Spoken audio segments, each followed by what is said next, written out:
Jésus ordonne aux disciples de ne dire à personne qu'il est lui-même le Christ, Matthieu 16, 20, Marc 8, 30. Car il fallait que d'autres, c'est-à-dire la loi et les prophètes, fussent témoins de son esprit, tandis que le témoignage de la résurrection est propre aux apôtres. Et comme la béatitude de ceux qui connaissent le Christ dans l'esprit a été manifestée à son tour, le danger de voir son humilité et sa passion reniée est mise en évidence. De même que c'est un don de Dieu de reconnaître le Christ comme Dieu dans l'esprit, c'est l'œuvre du diable de ne pas reconnaître le Christ dans l'homme.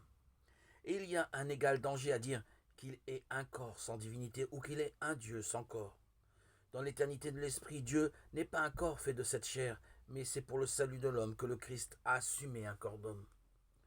Ainsi, après l'annonce de la passion, le diable, saisissant l'occasion, jusque-là, il s'était tenu éloigné de Pierre, parce qu'il paraissait tout à fait incroyable aux apôtres que celui en qui Dieu était fût exposé à la souffrance.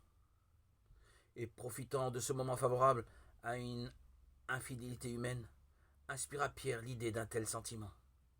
Mais le Seigneur, sachant la pression des manœuvres du diable, commanda à Pierre, passe derrière moi, Matthieu 16, 23, Marc 8, 33, c'est-à-dire lui commanda de le suivre dans l'imitation de sa passion.